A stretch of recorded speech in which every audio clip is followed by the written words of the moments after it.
On the issue of the automotive policy, I want to thank my brother Kimani Ichung'wah and the leadership of the National Assembly.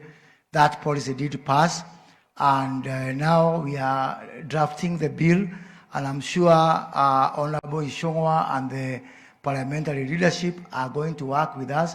We have got a team that is from everybody who is here, from the industry, from the ministry, from Treasury.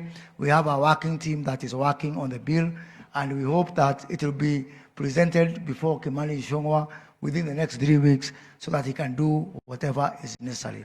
As we do that, we have agreed that there is one issue that is not in contention, and that is on the issue of commercial vehicles. The policy, Kenya Standard KES 1515, and the envisaged bill are in agreement that we have capacity locally to be able to assemble commercial vehicles, especially the big trucks. I want to assure you that by the end of the year, we are going to transition into 100% reliance of locally assembled commercial vehicles, especially the truck, so that we can be able to create more jobs for these people. As we do that, we are also looking at other areas.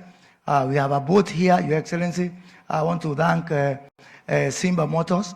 They have something called Simba Marine. They have assembled a boat that is going for 450,000 shillings. In normal times, out there, that boat goes for 1.5 million shillings. And we are working with the Cabinet Secretary Mvurya and the State Department for Blue Economy to see how we can be able to integrate that boat into some financing scheme, the same way we are doing for the e-mobility, to ensure that our fishermen are able to access that locally assembled boat. And on the e-mobility, you have made the big announcement. We are looking forward to September, when we will make the biggest rollout of e-mobility in Africa. I want to thank also the Japanese government.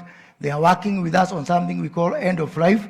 All the old vehicles and usable vehicles to convert them into the circular economy. And also my brother ambassador, he has done something very good for Africa.